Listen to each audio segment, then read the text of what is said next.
I think if I was in a dress, I think it would be a body positivity piece. Yeah, I could see that. You know what I'm saying? They're like, move over, Lizzo. There's a new star in town. Move over, Lizzo. There's a man doing it now. You want to see some butt cheeks that need to be out? It's David Gborie. A rhythmic clapping? Yeah, come get it.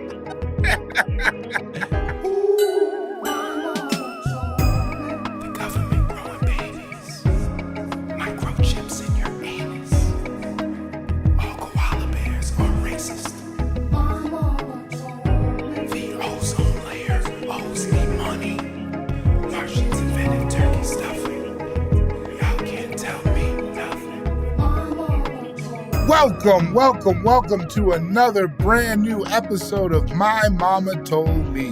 The podcast where we dive deep into the pockets of black conspiracy theories. And we work to prove that the KY in KY jelly does in fact stand for Kentucky, and it is a proprietary blend invented by slaves. We want our money back.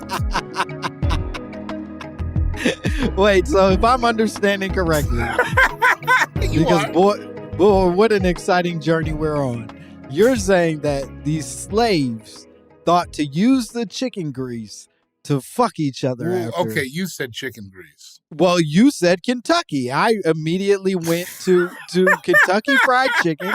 I thought you were making two branches happen at once. No, I just meant I guess I meant that there were slaves in Kentucky. I didn't think this joke out. I didn't think it out. All right, okay. No, but let's play a game. Okay. So in theory, there are slaves in Kentucky making sex grease.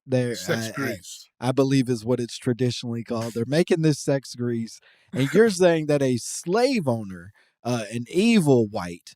Not like you good whites who listen to the podcast. Oh, yeah, you guys are the best whites. Fine whites. Some of my favorite whites. There's just people with whites for Langston signs behind me. The merch. Where are my whites? Where are my crackers? Where are my Langston whites at? But you're saying that these evil whites stole that formula, stole that sex grease formula, and then turned it into their own product. Yes. Hell yeah. Because, I mean, what's the one place you would want to put chicken grease beside your mouth? Come on. It's got to taste good down there a little bit, you know? It's not going to make it taste worse. Nah, it's got to help.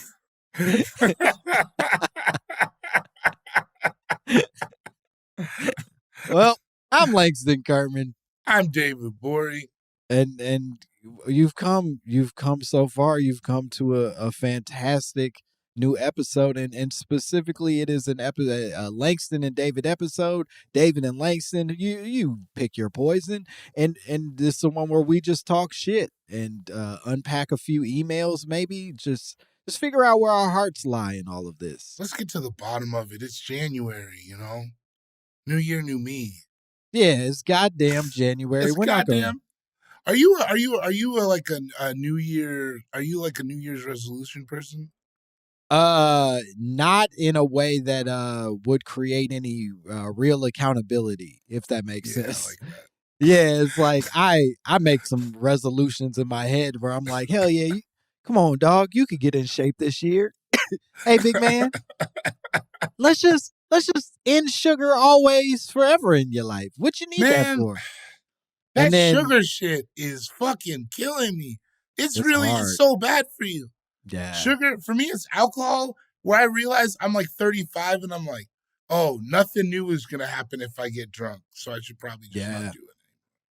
Yeah, I think that's why weed started to like become a thing in my life, was like, damn, these drunk nights are starting to repeat themselves in a way that it's not even joyful anymore. No, you know? There's nothing new. You're just getting DoorDash late. Like, yeah. And then you get married and that becomes so much of like this is a guaranteed ending to your night that it's like, Oh, I never I don't thought about even, that. You can't even go yeah, out and get loose because it's like you got to go home, right? I couldn't even possibly wake up somewhere I didn't expect. Like it truly, it is a non-factor in my life. And I'm grateful to have a person that makes that a non-factor. This is in no way resentful of my wife. But that said, fuck am I doing this for? You know what I mean? Like you've stolen a joy that I can't get back. Was that So a why joy? me? Did you like waking up scared that you got robbed? Maybe I think there was a joy in the way that it feels like going through a haunted house. You know what I mean? that's not Where joy. That's fear. well, yeah, I think, but then you volunteer for that fear, and you're like, Oh, oh, you sign up for the fear. I yeah, get it. I It's signed up for this. I guess it's exciting. Because I'm single as hell. I guess it's exciting. Are you still waking up places you didn't know? Are you like, are you No, that but kind of like single? I've been thinking about it because I did a drinking contest last night. I did a drinking contest live show. And, and I haven't really been drinking like that for a while. And I woke Yeah. up today with no memory of how the night ended. And I Oh woke up and no. I came into the kitchen, man, and I fried up spam. Oh no. And it's like, bro, what is this? This isn't even that couldn't have been a good time. Yeah, come on, man. That's not even the best thing you could have fried in your That's not house. even I have a fridge full of food. I have leafy greens. I have leafy greens in there. I'm frying up spam. I don't even know where I got the spam. That's crazy. So you didn't just have spam on hand. I I assume I must have. Oh man. That's haunting in either direction. That's what I'm Because saying. Like this enjoy is a your new kid, apartment man. for you. You don't have to have spam no more. I know you have a good amount of money. Spam is a choice you're making. And then on top of that, if it isn't a choice you're making, if you didn't already have the spam, you are like, I need fucking spam in my blood right now. And then you went and got that. Yeah, I live above a 7-Eleven, so I think that was the last one. Because I remember coming home and Yeah. then what I'm saying is you don't want these problems, man. I I hear It's not. you. I hear you, and I sort of believe you, and and I couldn't be more grateful for what I have, and couldn't be more mournful for what I've lost. You know what I mean? Like Yeah, I get it. I get it. Because it's always like, hindsight is 2020, right? It looks beautiful in the rear view. All hell those yeah, exciting days, waking up. Did I eat spam? Did I not? Who's this lady? hell yeah. Come on, man. The best. We all love the finale episode where they start playing the recap of the stuff that happened all throughout the years. You know what I Right, mean? right, right, When you right. You look look up in the back at it. sky and you remember all the things that happened in Martin's apartment before he leaves, come Man, on. That's the best part of the finale. that was the saddest one. Was that the one where he wrote, I'll miss you on the wall? I think he wrote love That or makes more like sense. peace and love. It was something like more like whatever. But maybe it was I'll miss you. But either way, it was definitely he wrote on the wall, which I think was improvised. I have to assume was more No, of they like didn't him. write that in. Yeah, he I was think like I don't think Martin was heavily scripted. I'm going to say, I'm going on record right now. I think they had the plot points of every episode, and then I yeah. think they just kind of like point and shoot.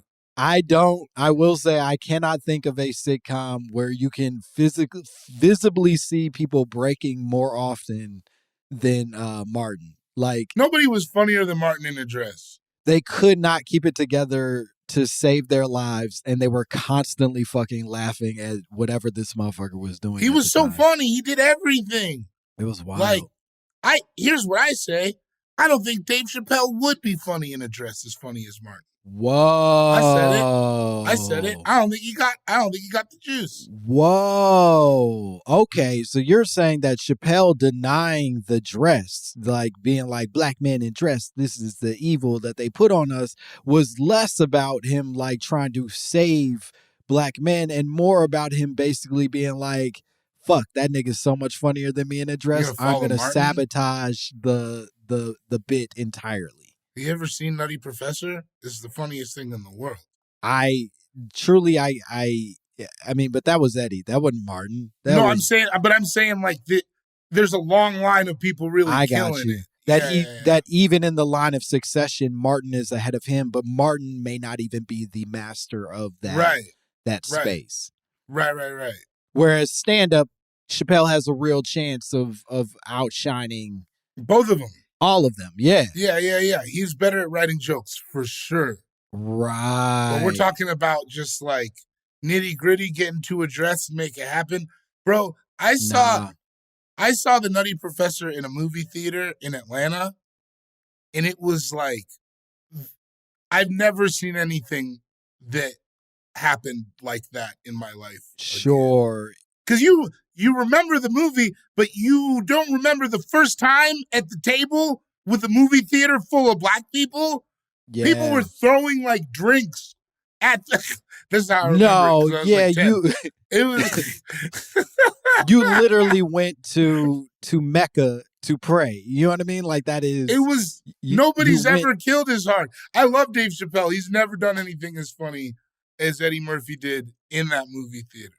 I don't disagree with this premise at all.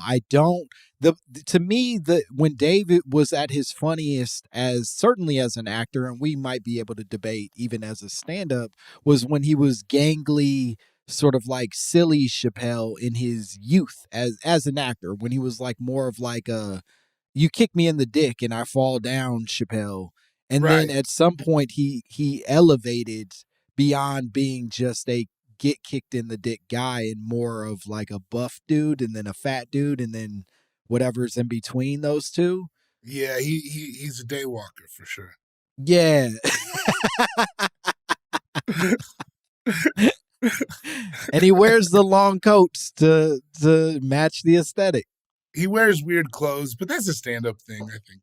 Yeah, I think I still respect a stand-up who's a bad dresser, so I'm never going. Yeah. If you're a stand-up and you're a bad dresser, you work hard at the craft, and I like that. You know what I mean? Keep on keeping on. Keep on keeping on. I'm not a great dresser. I get it, Dave Chappelle. I'm just saying, yeah, man, it's like, you can't just put a suit, you can't just put a dress on and be funny. There's like there's still. If I put on a dress, I don't think it's that funny. I think you could be. You know what I would worry about you in a dress is that it would be taken too seriously. That's what I'm saying. I don't think it would end up being as funny as I would want it to be.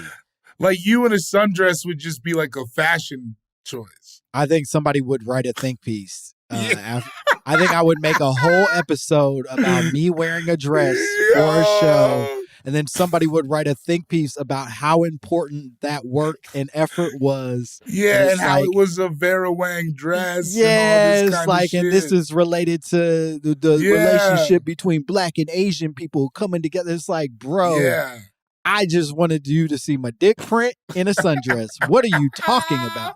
Yeah, you would be too serious. Your body is too serious for dresses.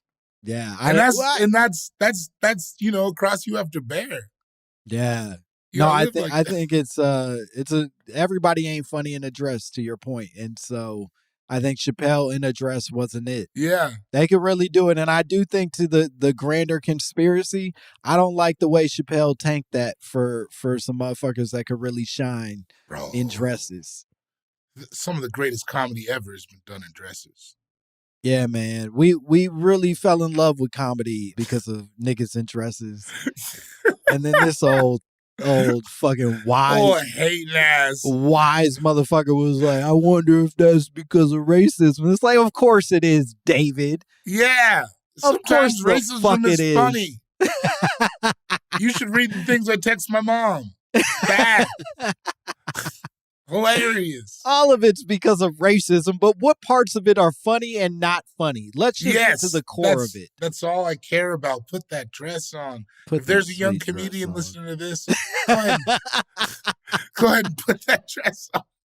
Slip on that red dress and some of those high heels.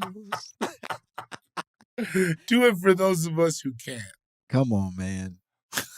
Hashtag put that dress on. Put that dress on. This will blow up, right? This will turn into some sort of challenge. Getting Yeah, young. put that dress on challenge. Put that dress on challenge. Brought to you by My Mama Told Me. We challenge you to be a pioneer in black retraction and put that dress on. Put that dress on, you beautiful man. Only if it's funny. Only if it's funny, or if that's who you are. It doesn't matter. We're truly not going to decide it. But for the funny people, put that dress on. No buff dudes. You got to be soft buff. You can't be hard buff. Man. Big old muscles popping out the dress. Rippling. Like that's all anybody's going to focus on.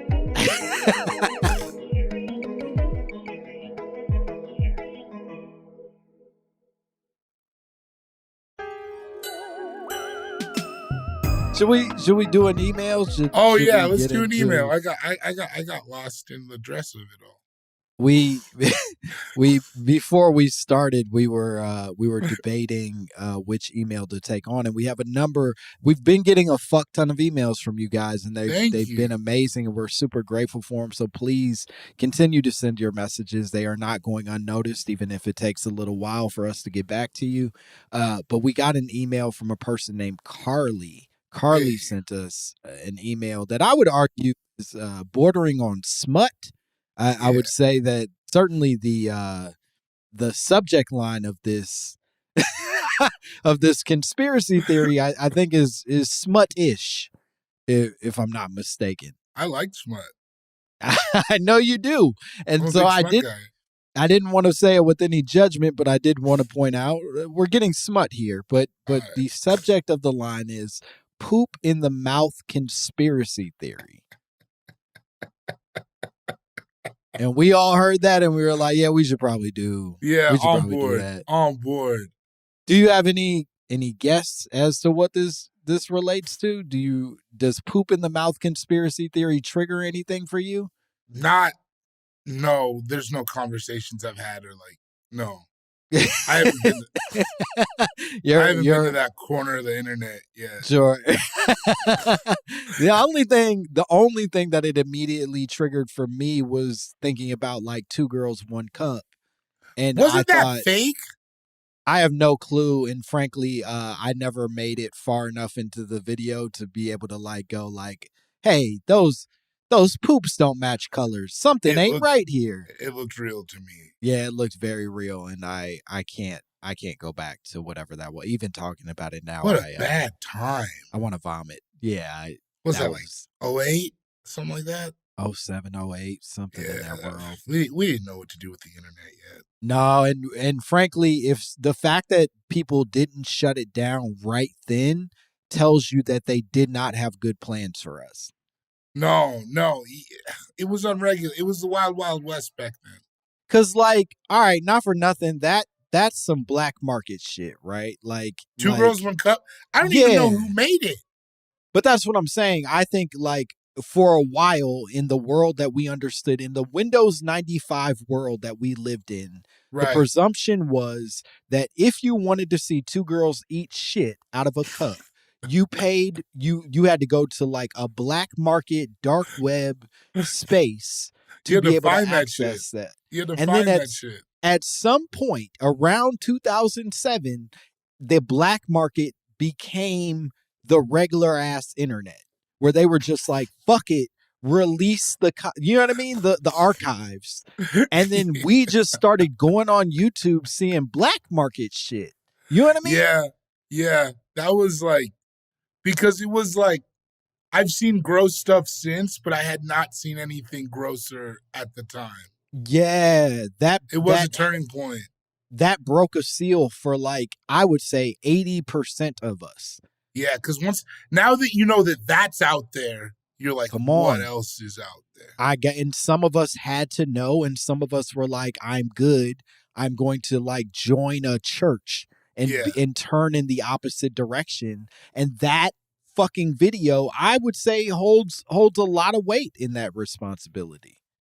Yeah, I would like to find them. I wonder if they know what they do. They have two to know. Girls. They know.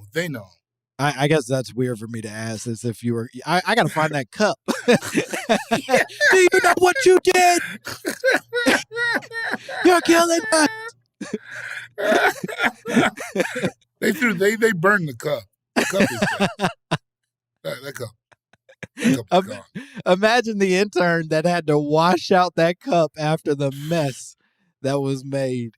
Where is that true crime documentary? Right. They're fucking talking about everything else. Why don't we have a 2 Girls, 1 Cup video history?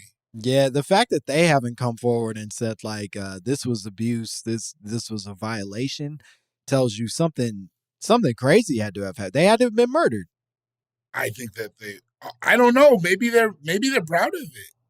Okay, but here's the thing: great. The word "great" is not a moral word. It's just a word for a size.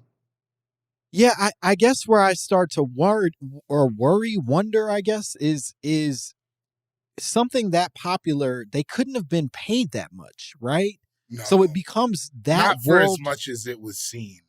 No. So why haven't we heard of any of them coming forward and being like, hey, we never saw enough money on what became truly a worldwide phenomenon? Dog, we got to pitch it to Hulu. Dog, where are the 2 Girls, 1 Cup girls? Where are they at? Where's the cameraman? Where's the producer? Where's the director? Bring back our girls.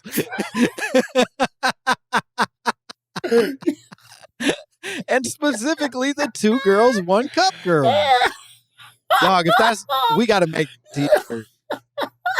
That's a perfect goddamn t-shirt. Is bring back our hashtag bring back our girls. And it's just the image of the 2 Girls, 1 Cup ladies right beneath it. Bro, you know what's crazy is they could walk into my apartment right now. I would not recognize them. You wouldn't recognize them because they're not covered in poop.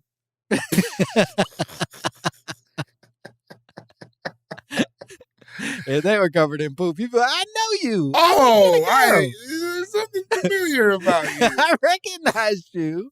Did somebody puke in your mouth? Wait, so what were we talking? We're talking about poop in mouths. Yeah, the poop in mouth conspiracy theory is what Carly sent us. Carly sent us this email, and she said, "Hey Langston and David, I love your show. I've been talking shit to my husband forever, swearing I will email my own conspiracy, and finally making it happen. So here we go." I am biracial, but my black mom and her extended family are responsible for most of my upbringing. As kids, my cousins and I were always pushing to finish our plates at mealtime, whether you liked what you were being served or not. At some point, us kids started this thing. We thought we were being slick. By just holding a big mouthful of food forever without swallowing, presumably in hopes that dinner would end and the adults would give up on making us finish our plates. When the adults caught on to this ruse, my mama told me that if we kept food in our mouths for too long, it will automatically turn to shit, like actual physical poop in your mouth. It was devious and insanely effective. Where you at so far? What are your feelings? I'll finish the email. Let's gauge your immediate responses inside of this. Listen, I'm not a doctor. Right? Okay, here's what I got. Poop is made out of food. That's right.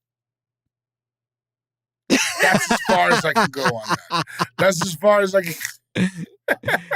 Yeah. Do I think that, like, if I just kept food in my mouth for a long time, it would turn to poop? No, I think it would smell bad. But do I think it would turn into the same poop that comes out of my butt? No.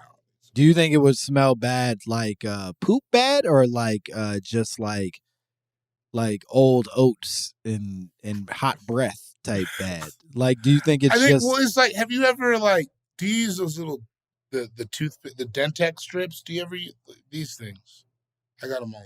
Oh yeah, the things that people are throwing on the street constantly for some reason. Yeah. What? Sometimes I'll pull like a piece of steak or something out with one of these, and it smells pretty bad. And that shit's just been in there for like 20 minutes.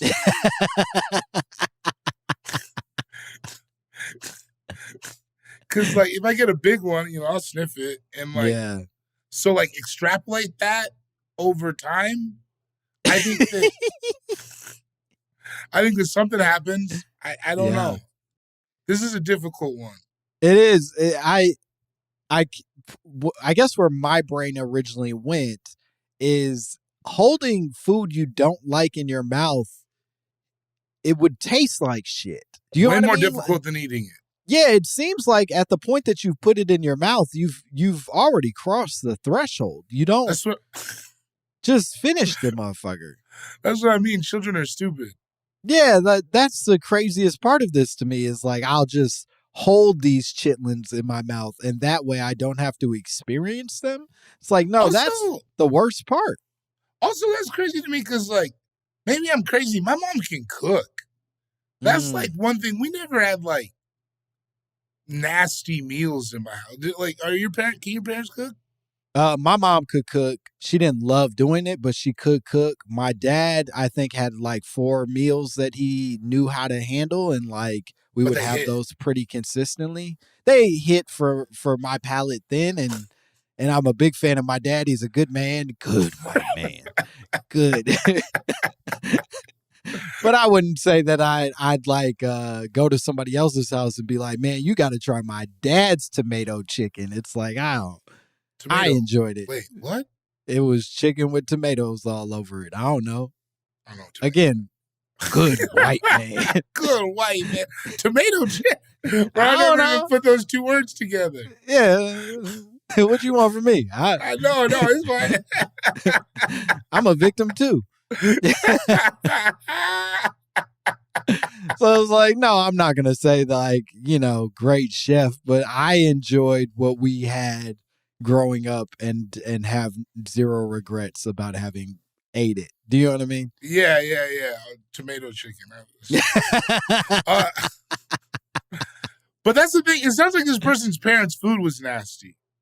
Yeah, no, that part's pretty clear. Was like, this is nasty food, but apparently also nasty because it was so unseasoned and so sort of like blank that you could keep it in your mouth for sometimes hours at a time to escape responsibility of finishing your plate. Yeah, I don't. But do I think it would? Okay, so back to this conspiracy theory. Yeah. No, I don't think it would turn into poop. I guess I kind of do. I guess if I'm being completely honest, I don't think that it's necessarily going to take the form that poop does. I think you got to make it all the way down to the end of the train to get that blackened Cajun. Yeah, that Cajun flavoring that ends up with poop. But I do think it's like the difference between like blackened salmon and like sushi. Do you know what I mean? Like they're still both fish. It's just like, okay. This is poop. This is like gross fucking mush that like is, to your point, gonna stink and like be vile in a way that's like pretty close to poop if we like had a scientist in a glass. You know what I mean? All right. I mean, but isn't poop, man, we're talking so much about poop. Isn't poop it's like, but poop is also stripped of all the nutrients. It's like you take all the nutrients out and then your body pushes out the rest. Yeah, and I think that, at least in my understanding, that the more that we cook something, right, the more that we heat it, the more that the more nutrients are lost into the atmosphere, or I guess into the fire, whatever the fuck it is. And similarly, I think when you leave something soaking in a saliva or around bacteria that's going to be eating up those nutrients, I think in this case we're just not absorbing them the way that we would. They're just being dissolved in our bullshit mouths. Okay. I mean, I have no. This is the weirdest conspiracy theory because it's not based in race. So I have no people I want to win or lose here. I got you. Let's read on, because maybe, and it's worth noting that I do believe Carly said that she was raised by her black mom, yes, and extended family. And so it sounds like they were doing this in a black household, and subsequently it came from a black parent that you got shit in your mouth if you hold it in your face. I need proof with shit like that, though. I got you. You need somebody to poop out their mouth, and then you're like, yeah, I got you. Yeah, there it is. She goes on to say, so I'll be the first to admit that this isn't a textbook conspiracy theory per se, Right. but I certainly believed it and was deceived by it for an embarrassingly long time. I also came to realize there's some poignant themes in there that I didn't really process until I was an adult. Something about not letting anything go to waste and not taking food for granted, especially when so many others in our community of lower income, Black and brown families went without. Anyhow, over the years, I always get a good laugh when I tell people about this lie, or is it that my mama told me that I thought you guys would get a laugh too? Much love, Carly. Yeah, Carly, your mom is a liar. Yeah, she lied to you probably. She lied to you because you didn't want to eat her nasty ass food. I get it. But you know what? I see the vision, Mama. I think that whatever's being kept in your face is equivalent to shit at the point that you would spit it out, and it is not only harmful and wasteful, but it also is basically poop-ish. It's poop. It's Kenya Barris brings to all of us poopish. It's a lighter poop. It's a biracial poop. It's a biracial poop, but it's got its own struggles that we were unaware of 20 years ago. Poopish, starring Tracy Ellis Ross. She's back. She's back, baby. You can't keep a good man down.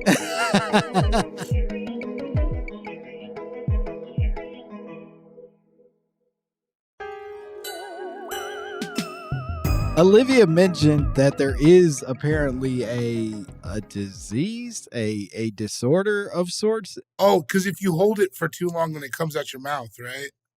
Yeah. So, well, apparently there's something called feculent vomiting. Yeah, feculent vomiting. Fecal being the root word there, if anybody was wondering. Where people throw up poop out of their mouths, I guess unexpectedly. Which truly sounds like the worst day. There's no, what do you do? Yeah. Okay, let's say you're at dinner, right? Let's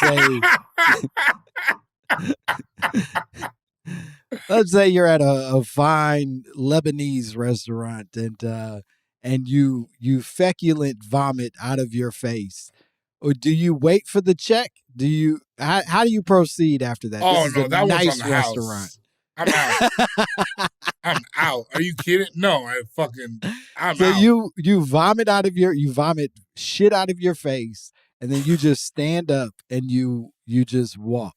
You just immediately. No, you'll never see me again. Probably not even on that side of town, to be honest. I won't come back. So you're not moving cities, but you are like a new borough kind of dude. I'm off that street. I got you. I'm off that street.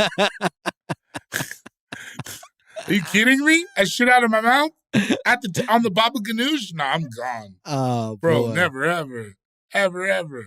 Well, this is a very real thing that apparently exists. And the American Journal of Surgery I'm reading now looks specifically at feculent vomiting. Researchers found that throwing up poop, while not common, was associated with some type of intestinal obstruction, including either of the following: mechanical intestinal obstruction, a partial / or complete blockage of the intestine that's more common in the small bowel, paralytic obstruction. With this condition, muscle or nerve problems disrupt the normal muscle contractions of the intestines. A paralytic can cause symptoms of an intestinal blockage, but there's not a physical blockage. So it sounds like most of this has to do with the intestine more than just you holding it in your mouth and it becoming poop. Right. This is like your intestines is fucked up. It's got to come out. And they're like, we're going back, baby. Stankin' ass breath. You know, I was thinking about it. I miss bad breath jokes. Remember when there used to be so many bad breath jokes? When did we stop doing that? Yeah, I will say that one of it's a bad breath joke that lives in my head forever, and it happened to a very funny comedian and a friend, so I won't name names. But one time we were leaving we were leaving a concert. It was me, Jack, and a few others, and this comedian. And at one point, out of nowhere, Jack just turned to this dude and was like, "Dog, your breath fucking smells like shit." He was like, and we've all been talking about it. Everybody knows it. Come on, man, we got to do something. And then walked him into a convenience store and bought him gum in front of like 10 people and like made this big announcement. It was one of the meanest, most effective things that he could have possibly done in that moment. God bless Jack. But like, did you see this guy later, or was his breath? No, he kept hanging out with us, and it helped. The gum definitely helped, and I feel shame even bringing it up, but it was so I'm not fucking gonna say funny. Anything, but that is insane. But it was truly one of the funniest things that has ever happened. Because he was talking, he was having a good night. We had been to a concert, we were just enjoying some shit, and Jack was just like, "Bro, your breath." Everybody, look, the secret's out, man. Everybody knows. We've already had private conversations about it. But you gotta, that's the beauty of Jack, though. Is like, you do have to, like, he could have not done it. You know what I mean? I wasn't going to do it. That's the thing. It was just going to be, I was just going to have a rough night. I was like, man, if I drink enough, maybe this will... You don't smell nothing when you drunk. It's just, you don't know. It is what it is. You don't know. Damn. Walked the man into a bodega and said, "Here, fix this." So to your point, I think there's still some bad breath jokes out there. They just ain't good. They ain't hitting as often as they used to. It was the mainstay of my childhood. The problem with bad breath is people could lie about it. Whoa. People could be like, "Oh, his breath stinks," and then it's like, "But does it? Or are you just being mean?" Oh, meaning if I say your breath stinks, but you're not nearby to prove it, I'm just saying a random thing about you. Like if a woman says that your breath stank, there's no rebuttal. Yeah, she's just a hater.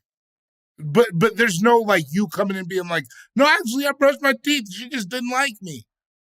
Oh. You know what I'm saying? It's just your breath stinks then. Oh, you're saying that at the point, there's no rebuttal for the receiver of that. Yeah, there's no, you can't beat that. Yeah, it does. It sucks when I think it got overused in the 90s, right? There was a point where they were constantly telling people their breath stinks.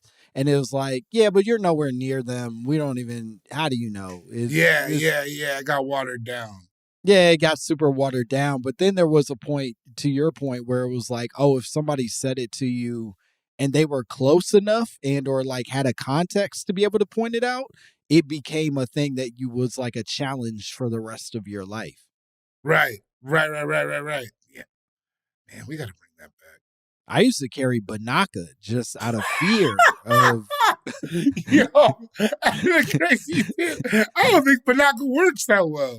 I don't think it does either. I think you're truly just getting kind of buzzed off of a Listerine. Do they even make it anymore? I think they still make Banaka, yeah. Man, that was some fresh shit to do, though. If under 20 and you had Banaka, that was pretty fresh. You spray a couple times and it was you look cool as hell. Yeah. You end up at a girl's house and, that part of the night where you got to empty your pockets and you pull some Banaka out. Yeah, she knows you're on point. She knows you playing this. This is... This is meant to be, baby girl. I got my Banaka. I was always ready for you, shorty. I'm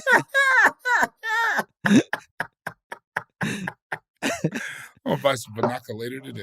Yeah, man. You know what? Don't buy it. I'm going to send you some Banaka. I'm going to send you a big old case of Banaka. Oh, man. So you can get back to whatever that is for you. Keep some in the bedside. Keep some in your sock like an extra gun. You got a little Banaka holster right on your sock. I like to put it in the little pocket. You know, the fifth pocket on the jeans, Uh-huh. that's where the banaka goes. Oh, That and man. $100 just in case. Because don't go out here solo. You got to have cash on you. You gotta have $100 in your little pocket. Come on now. So it doesn't sound like you're even still convinced that this is. No, I'm not with this one. And this was complicated because this one was not. That's not a typical conspiracy theory. You know what I mean? Yeah, I think in this case it feels like your mom was writing her own contemporary allegories, like in the same way that like Jonas and the whale, ain't that his name? Jonah and the Jonah. whale he didn't really get swallowed by a whale and then come out of it, but it's a lesson about like faithfulness. Eat your fucking food. Yeah, I get it. My mom used to tell yeah. me. My mom told me if you swallow chewing gum, and this is a direct quote, it will rub against your gut and you will die. Mm. And I thought it was just me. I talked to my little brother about it recently. She told him the same thing. Not based in anything other than don't eat gum. Which you shouldn't eat gum. It's really, really bad for you. That's what I'm saying. And I think that's where it came from. She was like, if you eat, because, you know, I was a kid, I was fucking house in big league chew. Yeah. I'll take your thickest pack, sir. Yes, sir. And the bubble tape to go. Yeah, I think that's one of those where it's like, yeah, technically you will die, but it's not just because of the one piece of bubble gum. You would have to be doing that constantly for a long active period of time for this to start to have its residual effects. And the point is that it worked. To this day, I don't swallow gum, and I think Carly eats all her food. Hell yeah. Carly, we hope that you are finishing your plate. We hope you have a big old pile of unseasoned pasta in front of you right now, and you finish it anyway because of fear that you might be shitting out your face. Eat all that tomato chicken. I did, and I like it.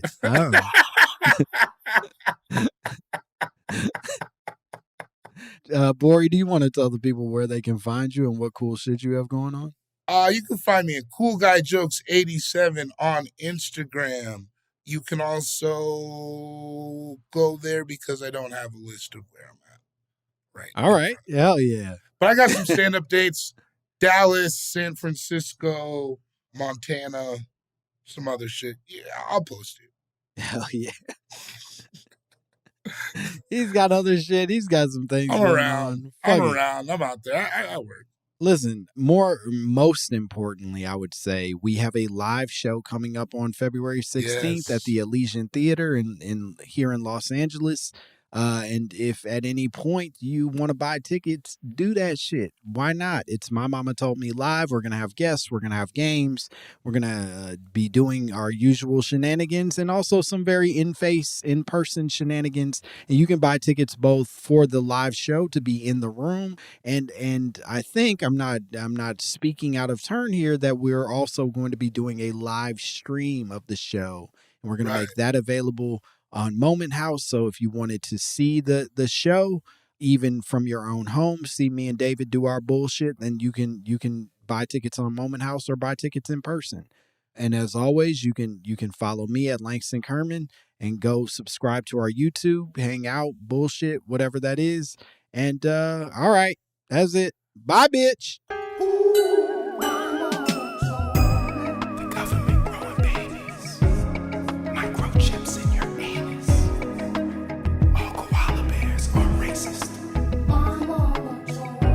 The ozone layer owes me money.